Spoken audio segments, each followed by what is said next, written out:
ಓಂ ಸರ್ವವ್ಯಾಪ್ತ ಗುಣಾತೀತ ನಿರ್ವೀಕರ ನಿರಂಜನ ಪೂರ್ಣಬೋಧೋಚಿತಾನಂದ ತಸ್ಮೈ ಶ್ರೀ ಗುರವೇ ನಮಃ. ಓಂ ಬ್ರಹ್ಮ ಬ್ರಹ್ಮಸ್ಪತಯೇ ನಮಃ ರಹ ಓಂ. ಸಮಸ್ತ ತುಳಸಿ ವೀಕ್ಷಕರಿಗೆ ಶಿವಸ್ವಾಮಿ ಗುರುಜಿಯ ಅನಂತ ನಮಸ್ಕಾರಗಳು.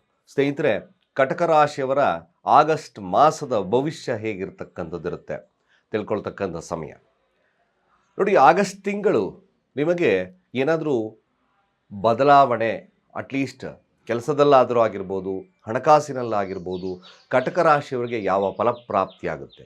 ಅಸ್ತಂಗತ ತ್ಯಾಗವನ್ನು ಗುರು ಮಾಡೋದ್ರಿಂದ ನಿಮಗೇನಾದರೂ ಸ್ವಲ್ಪ ಬಲ ಸಿಗ್ತದ. ಲಗ್ನದಲ್ಲಿರ್ತಕ್ಕಂಥ ಸೂರ್ಯನ ಪ್ರಬಲವಾಗಿರ್ತಕ್ಕಂಥದ್ದೇನು, ಈ ಗುರು ಮತ್ತು ಸೂರ್ಯನ ಸಂಯೋಗದಿಂದ ನಿಮಗೆ ಏನಾದರೂ ಪ್ರಯೋಜನವಾಗ್ತಕ್ಕಂಥದ್ದಿದೆಯಾ? ನಷ್ಟಕ್ಕೆ ಬರ್ತಕ್ಕಂಥ ಕುಜನ ಒಂದು ಫಲಗಳೇನು ನೋಡಿ. ಆ ಶ್ರಾವಣ ಮಾಸ ಆ ಕಟಕ ರಾಶಿಯವ್ರಿಗೆ ಈ ಆಷಾಢ ಶ್ರಾವಣ ಮಾಸ ಯಾವ ಫಲಗಳು ಕೊಡುತ್ತೆ 15ವರೆಗೂ ಕೂಡ. ತದನಂತರ ಶ್ರಾವಣ ಮಾಸ ಪ್ರಾರಂಭವಾಗ್ತದೆ. ಈ ಮಾಸದಲ್ಲಿ ನಿಮಗೆ ವಿಶೇಷವಾಗಿರ್ತಕ್ಕಂಥ ಆರಾಧನೆ, ದೇವತಾ ಆರಾಧನೆ ಯಾವುದು, ಇವೆಲ್ಲ ವಿಚಾರಗಳನ್ನು ಕೂಲಂಕುಷವಾಗಿ ನಾನು ಕಟಕ ರಾಶಿಗೆ ತಿಳಿಸ್ತೀನಿ. ನಿಮ್ಮ ಕಾರ್ಯಗಳಲ್ಲಿ ಯಾವ ರೀತಿ ಇರುತ್ತೆ, ಯಾವ ಒಂದು ಕಾರ್ಯದಲ್ಲಿ ಯಾವ ನಕ್ಷತ್ರದಲ್ಲಿ ಹುಟ್ಟಿರ್ತಕ್ಕಂಥವ್ರಿಗೆ ಯಾವ ಫಲಗಳು ಪ್ರಾಪ್ತಿಯಾಗುತ್ತೆ, ಖಂಡಿತವಾಗಿ ಕೂಲಂಕುಷವಾಗಿರ್ತಕ್ಕಂಥ ಒಂದು ತಿಂಗಳ ಭವಿಷ್ಯವನ್ನು ನಿಮ್ಮ ಮುಂದೆ ಇಡ್ತಾ ಇದ್ದೇನೆ. ಖಂಡಿತ ಯಾರು ಸ್ಕಿಪ್ ಮಾಡಬೇಡಿ. ಎಲ್ಲ ನಕ್ಷತ್ರದವ್ರದ್ದು ಕಟಕ ರಾಶಿ ಬರ್ತಕ್ಕಂಥ ಪುನರ್ವಸು, ಪುಷ್ಯ ಹಾಗೆ ಆಶ್ಲೇಷ ನಕ್ಷತ್ರದವರ ಕಂಪ್ಲೀಟ್ ವಿಶ್ಲೇಷಣೆಯನ್ನು ನಾನು ಕೊಡ್ತಾ ಇದ್ದೆ. ಮೊದಲು ಪುನರ್ವಸು ನಕ್ಷತ್ರ ಕಟಕ ರಾಶಿಯವ್ರದ್ದು ನೋಡಿ. ಪುನರ್ವಸು ನಕ್ಷತ್ರ ಕಟಕ ರಾಶಿಯವ್ರಿಗೆ ಮಧ್ಯಭಾಗದವರೆಗೂ ಕೂಡ ಕೆಲಸ ಕಾರ್ಯಗಳು ಖಂಡಿತವಾಗಿ ನಿಧಾನ ಮಂದಗತಿಯಲ್ಲಿ ನಡೀತದೆ. ಇದರಲ್ಲಿ ಡೌಟೇ ಬೇಡ. ಭಾಳ ಮಂದಗತಿ ಅಥವಾ ಕೆಲಸಕ್ಕೆ ಮಾಡೋಕ್ಕೆ ಮೂಡು ಬರಲ್ಲ. ಹಣಕಾಸು ಸ್ವಲ್ಪ ವಹಿವಾಟುಗಳು ಕೂಡ ಹಿನ್ನಡೆಯನ್ನು ತಾರಿಸುತ್ತೆ. ತಾವು ಅಂದ್ಕೊಂಡಿರ್ತಕ್ಕಂಥ ಕಾರ್ಯಗಳು ಕೂಡ ನಿಮಗೆ ಸುಗಮವಾಗಿ ನಡೆದಲೇ ಇರತಕ್ಕಂಥದ್ದು ಕೂಡ ಈ ಕಟಕ ರಾಶಿ ಪುನರ್ವಸು ನಕ್ಷತ್ರದಲ್ಲಿ ಇರ್ತಕ್ಕಂಥವ್ರಿಗಿದೆ. ಸಾಧ್ಯವಾದಷ್ಟು ಕೂಡ ಬೇರೆಯವರನ್ನು ನಂಬಿ ಕೆಲಸವನ್ನು ಮಾಡಲಿಕ್ಕೆ ಹೋಗಬೇಡಿ. ಇದು ಅವಶ್ಯಕವಾಗಿ ನಿಮಗೆ ಬೇಕಾಗಿರ್ತಕ್ಕಂಥದ್ದು. ಕೆಲಸದಲ್ಲೂ ಕೂಡ ಒತ್ತಡ ಇರ್ತದೆ. ನೀವು ಬಾಸ್ ಫೇವರಬಲ್ ಆಗಿರ್ತು, ಯಾಕೋ ಸ್ವಲ್ಪ ಬಾಸ್ ಫೇವರಬಲ್ ಕಡಿಮೆ ಆಗಿದೆ, ನನಗೆ ಒಂದು ಒಳ್ಳೆಯ ಸ್ಥಾನಮಾನ ಕೂಡ ಇತ್ತು, ಪರವಾಗಿಲ್ಲ, ಅವರು ಹೆಲ್ಪ್ ಮಾಡ್ತಾಯಿದ್ರು ಅಂತಕ್ಕಂಥವ್ರಿಗೆ ಹೆಲ್ಪ್ ಸಿಗೋದಿಲ್ಲ. ಹಣಕಾಸು ವಹಿವಾಟುಗಳು ಕೂಡ ಅಷ್ಟು ಉತ್ತಮತೆಯನ್ನು ಕಾಣಿಸೋದಿಲ್ಲ. ಪುನರ್ವಸು ನಕ್ಷತ್ರ ವಿದ್ಯಾರ್ಥಿಗಳಿಗೂ ಅಷ್ಟೇ ಮಂದಗತಿ ಇರ್ತದೆ, ಅಷ್ಟು ಉತ್ತಮತೆ ಇರೋದಿಲ್ಲ. ಅದು ಯಾವುದೋ ಓದಿದ್ರು ಕೂಡ ರೆಪ್ಯುಟೇಷನ್ಸ್ ಜಾಸ್ತಿ ಕೇಳುತ್ತೆ. ಯಾಕೋ ನಾನು ಓದಿದ್ದೆ, ಯಾಕೋ ಎಲ್ಲ ಮರ್ತೋಗ್ತಾ ಇದೆ, ಈ ಥರದ ವಿಚಾರಗಳು ಕಂಡು ಬರುತ್ತೆ. ಹಣಕಾಸು ವಹಿವಾಟುಗಳು ಅಷ್ಟೇ ಅಷ್ಟು ಉತ್ತಮವಾಗಿರ್ತಕ್ಕಂಥ ಫಲಗಳನ್ನು ಕೊಡೋದಿಲ್ಲ. ನೀವು ವ್ಯಾಪಾರಸ್ಥರಾಗಿರ್ಬೋದು ಅಥವಾ ಕೆಲಸ ಮಾಡಿದರೂ ಕೂಡ ಇದಕ್ಕಿದ್ದಾಗೆ ಹಣ ಖರ್ಚಾಗ್ಬೋದು, ಅಥವಾ ನಿಮಗೆ ಯಾವುದಾದ್ರೂ ಬರಬೇಕಾಗಿರ್ತಕ್ಕಂಥ ಹಣನೂ ಕೂಡ ಹಿನ್ನಡೆ ತಗೊಳ್ತಕ್ಕಂಥಿರುತ್ತೆ. ಅಟ್ಲೀಸ್ಟ್ ನೀವೊಂದು SIP ಏನೋ ನಾನು ಮಾಡ್ಕೊಂಡಿದ್ದೀನಿ, ಪ್ರತಿದಿನ ನಾನು 2 ಡೇಸ್ಗೆ ಒಂದು ಸತಿ ಕಟ್ತಾ ಇದ್ದೆ, ಅದು ಕೂಡ ಸ್ವಲ್ಪ ಹಿನ್ನಡೆಯನ್ನು ಕಾಣ್ತಕ್ಕಂಥದ್ದು ಜಾಸ್ತಿ ಇರುತ್ತೆ. ಪುನರ್ವಸು ನಕ್ಷತ್ರ ಮಧ್ಯಭಾಗದಿಂದ ಸ್ವಲ್ಪ ಚೇತರಿಕೆಯನ್ನು ಕಾಣುತ್ತೆ. ಮ್ಯಾಕ್ಸಿಮಮ್ ಮಧ್ಯಭಾಗ ಆ ಕಡೆಯಿಂದ ನಿಮಗೆ ಧನಸ್ಥಾನದ ಅಧಿಪತಿ ಧನಸ್ಥಾನಕ್ಕೆ ಹೋಗುತ್ತೆ. ಆವಾಗ ಸ್ವಲ್ಪ ಮಟ್ಟಿಗೆ ಪುನರ್ವಸು ನಕ್ಷತ್ರದ ಒಂದು ಫಲಗಳು ಬದಲಾವಣೆಯನ್ನು ತಗೊಳ್ಳುತ್ತೆ. ಕೆಲಸ ಕಾರ್ಯಗಳು ಸುಗಮವಾಗ್ತದೆ. ಹಾಗೆ ನಿಮ್ಮ ಪ್ರೀತಿ ಪಾತ್ರರೊಟ್ಟಿಗೆ ಉತ್ತಮ ಬಾಂಧವ್ಯ ಬೆಳೆಯುತ್ತೆ. ತಾವು ಮಾಡಿರ್ತಕ್ಕಂಥ ಕೆಲಸಗಳಿಗೆ ಪ್ರಶಂಸೆ ಸಿಗ್ತಕ್ಕಂಥಿರುತ್ತೆ. ಮ್ಯಾಕ್ಸಿಮಮ್ ಮನೆಯವರ ಸಪೋರ್ಟ್ ಕೂಡ ಸಿಗ್ತಕ್ಕಂಥದ್ದು ಜಾಸ್ತಿ ಇದೆ. ಹಾಗೆ ಪುನರ್ವಸು ನಕ್ಷತ್ರದಲ್ಲಿರ್ತಕ್ಕಂಥವ್ರು ಇನ್ನೂ ಒಂದು ಮುಖ್ಯವಾಗಿರ್ತಕ್ಕಂಥ ವಿಚಾರ, ಬುಧ ಸಹಿತವಾಗಿ ನಷ್ಟದಲ್ಲಿದ್ದು ತದನಂತರ ನಿಮ್ಮ ಲಗ್ನಕ್ಕೆ ಬರುತ್ತೆ. ಪುನರ್ವಸು ನಕ್ಷತ್ರ ಮಿಥುನ ರಾಶಿಯಲ್ಲಿರ್ತಕ್ಕಂಥ ಬುಧ ಕಟಕ ರಾಶಿ ಪ್ರವೇಶವನ್ನು ಮಧ್ಯಭಾಗದಲ್ಲಿ, ಅದರ ವಾರದ ಪ್ರಥಮ ಭಾವದಲ್ಲಿ ಮಾಡುತ್ತೆ. ಮೊದಲ ಭಾಗದಲ್ಲಿ ಅಣ್ಣತಮ್ಮಂದರ ವಿಚಾರ ಅಥವಾ ಸಹೋದರ ಸಹೋದರಿಯರ ವಿಚಾರದಲ್ಲಿ ಸ್ವಲ್ಪ ಕಠಿಣವಾಗಿ ನಡ್ಕೊಳ್ತಕ್ಕಂಥದ್ದನ್ನು ಸ್ವಲ್ಪ ಕಡಿಮೆ ಮಾಡೋದು ಉತ್ತಮ. ಇಲ್ಲಾಂದರೆ ಸ್ವಲ್ಪ ಸಮಸ್ಯೆದಾಯಕವಾಗ್ತಕ್ಕಂಥದ್ದಿರುತ್ತೆ. ಹಣಕಾಸು ವಹಿವಾಟುಗಳಲ್ಲಿ ಸ್ವಲ್ಪ ಚೇತರಿಕೆಯನ್ನು ಮಧ್ಯಭಾಗದಿಂದ ಕಾಣ್ತೀರ, ತೊಂದರೆ ಇಲ್ಲ. ಬಟ್ ಆದಷ್ಟು ಈ ಒಂದು ಪುನರ್ವಸು ನಕ್ಷತ್ರದಲ್ಲಿರ್ತಕ್ಕಂಥವ್ರು ಖರ್ಚುಗಳ ಮೇಲೆ ಹಿಡಿತವನ್ನು ಸಾಧಿಸಿ. ಇದು ಭಾಳ ಮುಖ್ಯವಾಗಿರ್ತಕ್ಕಂಥ ವಿಚಾರ. ಫ್ಯಾಮಿಲಿ ಡಿಸ್ಟರ್ಬೆನ್ಸ್ ಅಂತೂ ಖಂಡಿತವಾಗಿ ಮಾಡ್ಕೋಬೇಡಿ. ರಾಹು ಅಷ್ಟಮದಲ್ಲಿದ್ದು ಏನಾದರೂ ತರಲೆ ತಾಪತ್ರಯ ತಂದು ಕೊಟ್ಟೇ ಕೊಡುತ್ತೆ, ಇದು ಸತ್ಯ ಮ್ಯಾಕ್ಸಿಮಮ್. ಹಾಗಾಗಿ ಸ್ವಲ್ಪ ಫ್ಯಾಮಿಲಿ, ಹಣಕಾಸಿನ ವಿಚಾರದಲ್ಲಿ ದುಡುಕಿನ ಮಾತುಗಳು, ಜಂಬದ ಮಾತುಗಳು, ಮುನಿಸ್ಕೊಳ್ತಕ್ಕಂಥದ್ದು ಸ್ವಲ್ಪ ಕಡಿಮೆ ಮಾಡೋದು ಅತಿ ಅವಶ್ಯಕ. ಪುನರ್ವಸು ನಕ್ಷತ್ರ ಈ ಕಟಕ ರಾಶಿಯಲ್ಲಿರ್ತಕ್ಕಂಥವ್ರು ಭಾಳ ವಿಶೇಷವಾಗಿ ಈ ದಿನ ಅಂದರೆ ಈ ಒಂದು ಮಾಸ ಗುರುವಿನ ಆರಾಧನೆಯನ್ನು ಮಾಡ್ಕೊಳ್ಳಿ. ಖಂಡಿತವಾಗಿ ಭಾಳ ವಿಶೇಷವಾಗಿರ್ತಕ್ಕಂಥ ಫಲ ಸಿಗುತ್ತೆ. ಹಾಗೆ ಆದಷ್ಟು ಶಾಂತತೆ ಲಭ್ಯವಾಗೋದ್ರಲ್ಲಿ ಎರಡು ಮಾತಿಲ್ಲ. ಪುಷ್ಯ ನಕ್ಷತ್ರದವ್ರು ನೋಡೋದಾದರೆ ಈ ಪುಷ್ಯ ನಕ್ಷತ್ರದಲ್ಲಿರ್ತಕ್ಕಂಥ ಕಟಕ ರಾಶಿಯವ್ರಿಗೆ ಕೆಲಸ ಖಂಡಿತವಾಗಿ ಮಂದಗತಿಯಲ್ಲಿ ನಡೆಯೋಕ್ಕೆ ಸ್ಟಾರ್ಟ್ ಆಗಿಬಿಡುತ್ತೆ. ದಾಂಪತ್ಯದಲ್ಲೂ ಕೂಡ ಅಸಡ್ಡೆತನ ಪ್ರಾರಂಭವಾಗ್ತಕ್ಕಂಥದ್ದು ಇದೆ. ನಿಧಾನ ಮಂದಗತಿಯಾಗುತ್ತೆ ಬಿಸ್ನೆಸ್ಸು ಮತ್ತು ನಿಮ್ಮ ದಾಂಪತ್ಯ ಜೀವನ. ಪುಷ್ಯ ನಕ್ಷತ್ರದವ್ರದ್ದು ಸ್ವಲ್ಪ ವಿಳಂಬವಾಗುತ್ತೆ. ಅದರ ಬಗ್ಗೆ ಸ್ವಲ್ಪ ಕಾನ್ಸಂಟ್ರೇಟ್ ಮಾಡ್ಕೊಳ್ಳಿ, ಚಿಂತೆಗೆಡೋದು ಬೇಡ. ಹಾಗೂ ಕೂಡ ನೀವು ವ್ಯಾಪಾರದಲ್ಲಿ ಸ್ವಲ್ಪ ನಿರಾಶಾದಾಯಕವಾಗಿರ್ತಕ್ಕಂಥ ಪ್ರವೃತ್ತಿ ನಡೀತಕ್ಕಂಥಿರುತ್ತೆ, ಮಂದಗತಿಯಲ್ಲಿ ನಡೆಯುತ್ತೆ. ಮದುವೆ ಮಾತುಕತೆಗಳಲ್ಲಿ ಕೂಡ ಸ್ವಲ್ಪ ನಿಧಾನವಾಗುತ್ತೆ. ಸ್ವಲ್ಪ ಈ ಒಂದು ಮಾಸ ನಾವು ತಗೊಂಡಾಗ ಪುಷ್ಯ ನಕ್ಷತ್ರದವ್ರಿಗೆ ಉತ್ತಮ ಫಲ ಸ್ವಲ್ಪ ಕಡಿಮೆ, ನಿರ್ಣಯ ಮಾಡ್ತಕ್ಕಂಥದ್ದು ಸ್ವಲ್ಪ ಕಡಿಮೆ. ಹಾಗೆ ಬರಬೇಕಾಗಿರ್ತಕ್ಕಂಥ ಹಣ ಸ್ವಲ್ಪ ಹಿನ್ನಡೆ ಆಗ್ತದೆ. ನೀವೇನಾದರೂ LIC ಅಥವಾ ಏನಾದರೂ ರಿಸರ್ಚಲ್ಲಿ ಇರ್ತಕ್ಕಂಥವ್ರಾಗಿರ್ಬೋದು, ಟೆಕ್ನಿಕಲ್ ಆಗಿರ್ತಕ್ಕಂಥವ್ರು ಇರ್ಬೋದು, ಇಲ್ಲಿ ಸ್ವಲ್ಪ ಹಿನ್ನಡೆ. ನಾನು ಬದಲಾವಣೆ ತಗೋಬೇಕಾಗಿತ್ತು, ಆ ಬದಲಾವಣೆ ಅಷ್ಟು ಉತ್ತಮವಾಗಿ ನಡೆಯೋದಿಲ್ಲ. ಸ್ವಲ್ಪ ನಿಧಾನ ಮಂದಗತಿಯಲ್ಲಿರ್ತಕ್ಕಂಥ ಸನ್ನಿವೇಶಗಳು ನಿರ್ಮಾಣವಾಗ್ತದೆ ಪುಷ್ಯ ನಕ್ಷತ್ರದವ್ರಿಗೆ. ಹಣಕಾಸು ವಹಿವಾಟುಗಳು ಹೇಗಿರುತ್ತೆ? ಹಣಕಾಸು ವಹಿವಾಟುಗಳಲ್ಲಿ ನಿಮಗೆ ಮಧ್ಯಭಾಗದ ಮೇಲೆ ಸ್ವಲ್ಪ ಚೇತರಿಕೆಯನ್ನು ಕಾಣ್ತಕ್ಕಂಥದ್ದು ಪುಷ್ಯ ನಕ್ಷತ್ರದವ್ರಿಗಿರುತ್ತೆ.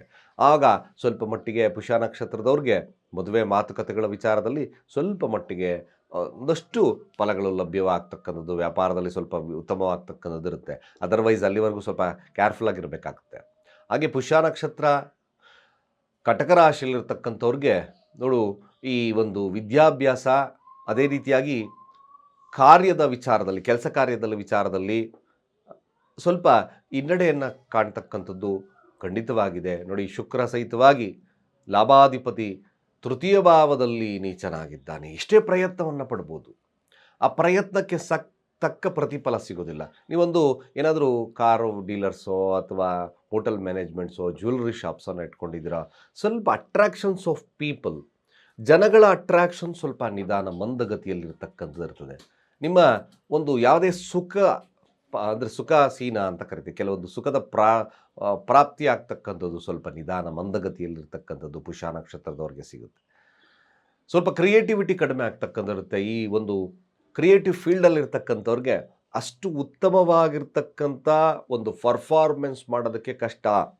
ಪುಷ್ಯ ನಕ್ಷತ್ರ ಮೀಡಿಯಾ ಸ್ಥಾನದಲ್ಲಿರ್ತಕ್ಕಂಥವ್ರಿಗೂ ಅಷ್ಟೇ, ಯಾಕೋ ಅಷ್ಟು ಎಫರ್ಟ್ ಹಾಕಿದ್ರೂ ಕೂಡ ನಂದು ಆಯಿತಾ ಒಳ್ಳೆ TRP ಬರಲಿಲ್ಲ, ಅಷ್ಟೊಂದು ಉತ್ತಮವಾಗಿರ್ತಕ್ಕಂಥ ನಿರ್ವಹಣೆಯನ್ನು ಮಾಡಿದ್ರೂ ಕೂಡ ವ್ಯೂಸ್ ಕಡಿಮೆ ಆಗಿದೆ, ಇವೆಲ್ಲ ಕೂಡ ಬಂದೇ ಬರುತ್ತೆ. ಇದನ್ನು ಕಾನ್ಸಂಟ್ರೇಟ್ ಮಾಡ್ತಕ್ಕಂಥದ್ದು ಅತಿ ಅವಶ್ಯಕ. ಪುಷ್ಯ ನಕ್ಷತ್ರ ಆರೋಗ್ಯದ ಸ್ಥಿತಿ ಸ್ವಲ್ಪ ಅಷ್ಟು ಉತ್ತಮತೆ ಇರಲ್ಲ, ಒಂದು ಸರಳವಾಗಿರ್ತಕ್ಕಂಥ ಏನು ತೊಂದರೆ ಇಲ್ಲ, ನಥಿಂಗ್ ಟು ವರಿ. ವಿದ್ಯಾರ್ಥಿ ವರ್ಗದವ್ರಿಗೆ ಸ್ವಲ್ಪ ಮಂದಗತಿಯಲ್ಲಿರ್ತಕ್ಕಂಥದ್ದು ಇರುತ್ತೆ. ಪುಷ್ಯ ನಕ್ಷತ್ರದಲ್ಲಿರ್ತಕ್ಕಂಥವ್ರಿಗೆ ಮ್ಯಾಕ್ಸಿಮಮ್ ನೀವು ಯಾವುದೇ ಕಾರಣಕ್ಕೂ ಸ್ನೇಹಿತರ ವಿಚಾರದಲ್ಲಿ, ಹಣಕಾಸಿನ ವಿಚಾರದಲ್ಲಿ, ಕೆಲಸದ ವಿಚಾರದಲ್ಲಿ ಮ್ಯಾಕ್ಸಿಮಮ್ ಹಣಕಾಸಿನ ವಹಿವಾಟುಗಳನ್ನು ಮಾಡ್ಕೋಬೇಡಿ. ಪುಷ್ಯ ನಕ್ಷತ್ರ ಬ್ಯಾಂಕಿಂಗ್ ಸೆಕ್ಟರ್ಲಿರ್ತಕ್ಕಂಥವ್ರಿಗೆ ಫೈನಾನ್ಸ್ ಬಗ್ಗೆ ಬಿ ಕೇರ್ಫುಲ್. ನೀವು ಕ್ಯಾಶಿಯರ್ ಆಗಿದ್ದರೆ ಸ್ವಲ್ಪ ಮಿಸ್ಗೈಡ್ ಆಗ್ತಕ್ಕಂಥ ಸನ್ನಿವೇಶ ಬರುತ್ತೆ. ಸ್ವಲ್ಪ ಹೊತ್ತಿಗೆ ಎಚ್ಚರ ಪುಷ್ಯ ನಕ್ಷತ್ರದಲ್ಲಿರ್ತಕ್ಕಂಥವ್ರಿಗೆ. ಸಾಧ್ಯವಾದಷ್ಟು ಪುಷ್ಯ ನಕ್ಷತ್ರ ಕಟಕ ರಾಶಿಯವರು ಈ ಒಂದು ಮಾಸ ಕುಜಶಾಂತಿ ಅವಶ್ಯಕವಾಗಿ ಮಾಡಿಕೊಳ್ಳಿ. ಅದರಲ್ಲಿ ಭಾಳ ಮುಖ್ಯವಾಗಿರ್ತಕ್ಕಂಥದ್ದು ಪುಷ್ಯ ನಕ್ಷತ್ರ ಸ್ವಲ್ಪ ತೊಗರಿ ಬೇಳೆ ಆಗಿದ್ದಾಗೆ ದಾನ ಕೊಡ್ತಕ್ಕಂಥದ್ದು ಅತಿ ಮುಖ್ಯವಾಗಿರ್ತಕ್ಕಂಥದ್ದು. ಸುಬ್ರಹ್ಮಣ್ಯನ ಆರಾಧನೆ ಮಾಡ್ತಕ್ಕಂಥದ್ದು ಅತಿ ಮುಖ್ಯವಾಗಿರ್ತಕ್ಕಂಥ ವಿಚಾರ. ಇದನ್ನು ಖಂಡಿತವಾಗಿ ನೆಗ್ಲೆಕ್ಟ್ ಮಾಡೋದು ಬೇಡ. ಆಶ್ಲೇಷ ನಕ್ಷತ್ರದವ್ರಿಗೆ ಏನಾದರೂ ಸ್ವಲ್ಪ ಬದಲಾವಣೆ ಅಥವಾ ಪರಿಸ್ಥಿತಿಗಳ ಬದಲಾವಣೆ ಅಥವಾ ಪರಿಸ್ಥಿತಿಗಳಲ್ಲಿ ಉತ್ತಮವಾಗಿರ್ತಕ್ಕಂಥ ಫಲಗಳು ಲಭ್ಯವಾಗುತ್ತಾ ನೋಡಬೇಕಾಗುತ್ತೆ. ನೋಡಿ, ಆಶ್ಲೇಷ ನಕ್ಷತ್ರ ಕಟಕ ರಾಶಿಯವ್ರಿಗೆ ಒಂದು ಎನರ್ಜಿ ಜಾಸ್ತಿ ಇರುತ್ತೆ, ಎನರ್ಜಿ ಲೆವೆಲ್ ಜಾಸ್ತಿ ಇರುತ್ತೆ. ಆ ಎನರ್ಜಿ ಲೆವೆಲ್ನ ಆದಷ್ಟು ಕೂಡ ಪಾಸಿಟಿವ್ ಆಗಿ ಏನಾದರೂ ಅವ್ರಿಗೆ ಆಯಿತು, ಅವರ ಕಾರ್ಯಗಳೆಲ್ಲ ವಿಶೇಷವಾಗಿರ್ತಕ್ಕಂಥ ಲಾಭವನ್ನು ಕೊಟ್ಬಿಡುತ್ತೆ, ಮ್ಯಾಕ್ಸಿಮಮ್ ಲಾಭವನ್ನು ಕೊಡುತ್ತೆ. Nothing to worry. ಇದೊಂದು ವಿಶೇಷವಾಗಿರ್ತಕ್ಕಂಥ ಫಲ. ಹಾಗೆ ಆಶ್ಲೇಷ ನಕ್ಷತ್ರದಲ್ಲಿರ್ತಕ್ಕಂಥವರು ಇಲ್ಲೀಗಲ್ ಆಗಿರ್ತಕ್ಕಂಥ ವಿಚಾರಗಳಿಗೆ ಹೆಚ್ಚಿನ ಮಹತ್ವವನ್ನು ಕೊಟ್ಟು ಆ ಕಡೆ ಮನಸ್ಥಿತಿ ಅದೇ ಥರ ನಡೀತಕ್ಕಂಥದ್ದು ಇರ್ತದೆ. ಅದನ್ನು ಸ್ವಲ್ಪ ತಪ್ಪಿಸ್ಬೇಕು ತಾವು. ತಪ್ಪಿಸ್ದಲೇ ಇದ್ದರೆ ಸ್ವಲ್ಪ ಸಮಸ್ಯೆದಾಯಕವಾಗಿರ್ತಕ್ಕಂಥ ಒಂದು ಅಪವಾದಗಳು ಬರ್ಬೋದು. ಆಶ್ಲೇಷ ನಕ್ಷತ್ರ ಕಟಕ ರಾಶಿಯಲ್ಲಿರ್ತಕ್ಕಂಥ ವಿದ್ಯಾರ್ಥಿಗಳಿಗೆ ಯಾವ ರೀತಿ ವಿದ್ಯಾಭ್ಯಾಸ ಇರುತ್ತೆ, ಮಂದಗತಿಯಲ್ಲಿ ಮಧ್ಯಭಾಗದವರೆಗೂ ತದನಂತರ ಅಭಿವೃದ್ಧಿಯನ್ನು ಕೊಡ್ತಕ್ಕಂಥದ್ದು ಮ್ಯಾಕ್ಸಿಮಮ್ ಇದೆ.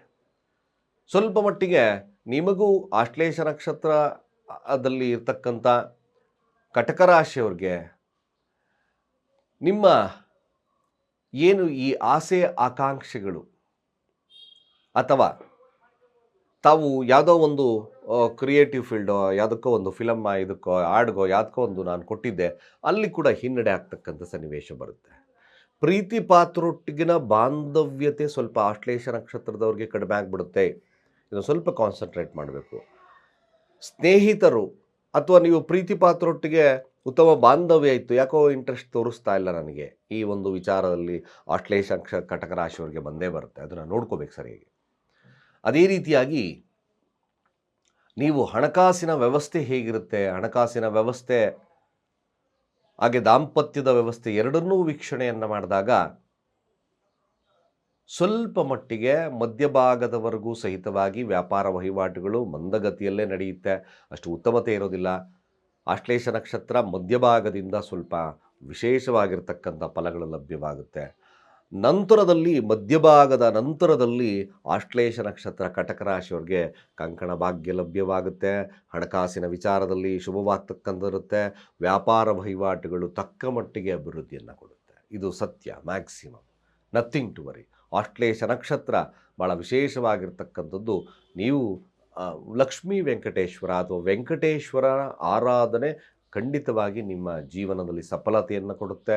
ವಿದ್ಯಾರ್ಥಿಗಳು ಕೂಡ ಅತ್ಯಂತ ಶುಭ ಫಲ ಪ್ರಾಪ್ತಿಯಾಗ್ತಕ್ಕಂಥಿರುತ್ತೆ. ಆಶ್ಲೇಷ ನಕ್ಷತ್ರದವರು ಭಾಳ ವಿಶೇಷವಾಗಿರ್ತಕ್ಕಂಥ ಫಲಗಳನ್ನು ನೋಡೋದಾದರೆ ಆದಷ್ಟು ರಾಹು ಶಾಂತಿಯನ್ನು ಮಾಡ್ಕೊಳ್ಳೋದು ಮರಿಬೇಡಿ. ರಾಹು ಶಾಂತಿ ಅಗತ್ಯವಾಗಿ ಉದ್ದಿನ ಕಾಳು ದಾನ ಮಾಡ್ತಕ್ಕಂಥದ್ದಿರುತ್ತೆ. ಶನಿವಾರಗಳಂದು ನೀವು ಈ ಅರಳಿ ಮರದ ಬುಡಕ್ಕೆ ಸಾಸಿವೆ ಎಣ್ಣೆ ದೀಪವನ್ನು ಹಚ್ಚಿ ಪ್ರಾರ್ಥನೆ ಮಾಡ್ತಕ್ಕಂಥದ್ರಿಂದ ಸ್ವಲ್ಪ ಕಾರ್ಯಗಳಲ್ಲಿ ವಿಶೇಷತೆ ಸಿಗುತ್ತೆ. ಅಡೆತಡೆಗಳು ದೂರವಾಗ್ತಕ್ಕಂಥಿರುತ್ತೆ. ಖಂಡಿತವಾಗಿ ಶುಭವನ್ನು ಕಾಣ್ತಕ್ಕಂಥದ್ದು. ಅಡೆತಡೆಗಳು ದೂರವಾಗಿ ಒಳ್ಳೆಯದಾಗುತ್ತೆ ಕೂಡ. ಇಷ್ಟು ಈ ಕಟಕ ರಾಶಿಯವರ ತಿಂಗಳ ಭವಿಷ್ಯ. ಸ್ನೇಹಿತರೆ, ಖಂಡಿತವಾಗಿ ನಿಮ್ಮ ಅನಿಸಿಕೆ ಅಭಿಪ್ರಾಯವನ್ನು ಕಾಮೆಂಟ್ ಮಾಡಿ ಅಂತ ಹೇಳ್ತಾ ಸರ್ವೇ ಜನ ಸುಖಿನೋ ಭವಂತು.